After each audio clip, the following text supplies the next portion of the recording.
There are mansions that symbolize untouchable wealth, until colossal debts and legal chaos shatter the illusion. Nicolas Cage lost his $3.4 million New Orleans estate in foreclosure. Niall Niamey's $500 million mega mansion was auctioned off for a fraction of its worth. But how did fortunes so vast unravel in public, leaving billionaires with nothing but scandal? The real downfall starts here. Nicolas Cage once stood at the top of Hollywood's A-list, collecting box office hits and a fortune that soared to $170 million.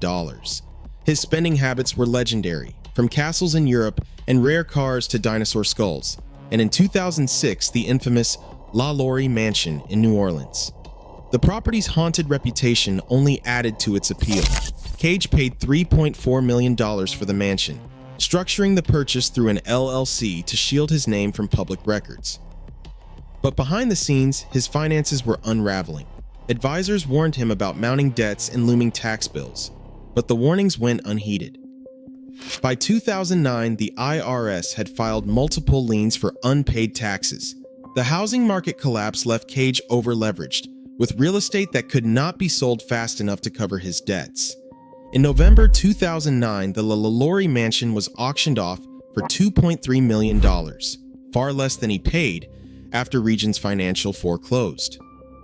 The buyer was the bank itself, the only bidder. Cage's empire of mansions, once a symbol of untouchable wealth, vanished almost overnight, leaving him scrambling to liquidate what he could to satisfy creditors.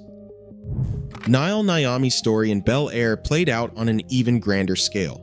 A former film producer turned developer, Niamey set out to build the most extravagant home in America. The result was The One, a compound of 105,000 square feet boasting nightclubs, bowling alleys, and a moat. Niamey touted a $500 million price tag, chasing headlines and billionaire buyers. But the project was plagued by delays, spiraling construction costs, and disputes with contractors. By the time The One was ready for market, Niamey had defaulted on $165 million in loans. Lenders forced the property into receivership, and a court-ordered auction followed.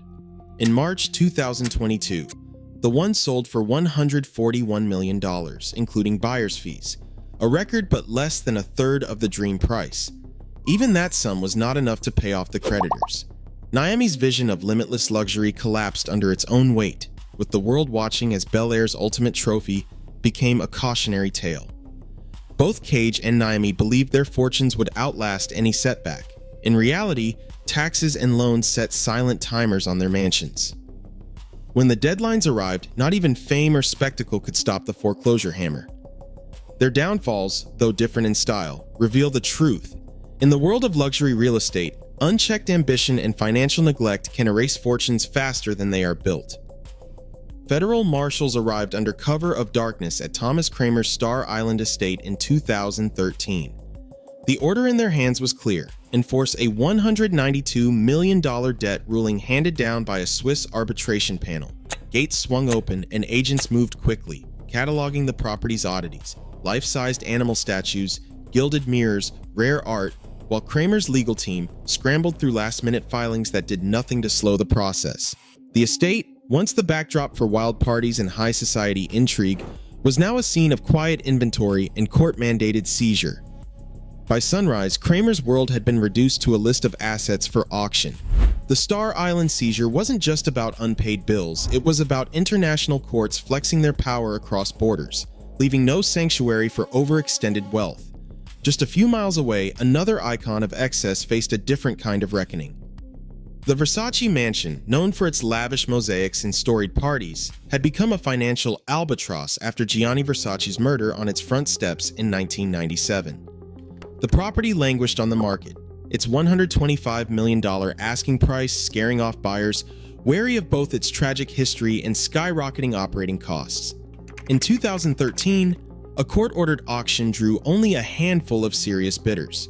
The mansion finally sold for $41.5 million, less than half its lowest pre-auction price. Its value weighed down by the stigma of violence and the reality of millions needed in repairs. Investor memos warned of hidden expenses and the unpredictable impact of the mansion's notoriety. Neither Kramer's eccentric taste nor Versace's celebrity could insulate their estates from the hard edge of legal enforcement. In both Miami cases, the spectacle of sudden seizure and auction revealed how quickly fortunes can be dismantled by court order. What came next would leave mere financial distress behind, as criminal fraud and outright deception entered the spotlight. Court orders do not simply erase fortunes, they transform them. In the aftermath of Elizabeth Holmes's Theranos conviction, her $9 million Atherton mansion became a line item in a federal restitution ledger. The sprawling estate, once a symbol of Silicon Valley ambition, was quietly sold in March 2023. The proceeds entered a court-supervised escrow, destined for the long queue of defrauded investors and patients. The United States Attorney's Office managed every dollar, distributing funds according to a restitution order for $452 million. Even at this scale, asset sales rarely close the gap. Legal fees and the sheer number of victims mean most will see only a fraction of their losses repaid. For Holmes, the mansion's sale was just one step in a drawn-out process. Her remaining assets, from securities to personal effects, are being liquidated as the courts try to make victims whole. On the other side of the world, Melissa Caddick's story unraveled through a different set of legal gears. Australian regulators moved quickly after uncovering her Ponzi scheme, freezing accounts and seizing property as evidence mounted. The Australian Securities and Investments Commission's March 2019 raid on her Sydney home revealed forged statements and hidden safes, tying luxury real estate directly to stolen funds. Court-appointed receivers managed the auctions, selling off her primary residence for $2.3 million, a holiday home for $1.8 million, and commercial property in Melbourne for $1.2 million. The proceeds, about $5.3 million, were pooled in a court-administered trust.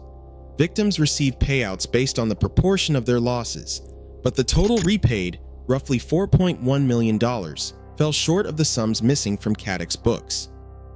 Legal and administrative costs claimed much of what remained.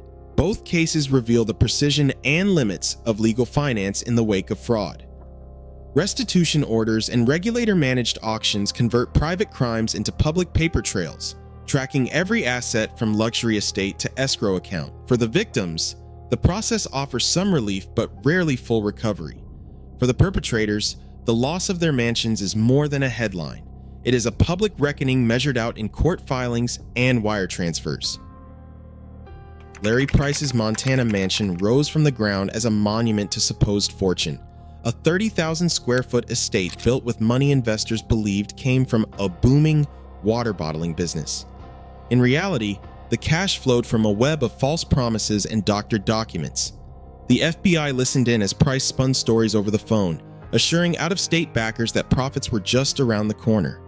Wiretaps captured the gap between his words and the truth as investigators traced missing funds and phantom contracts.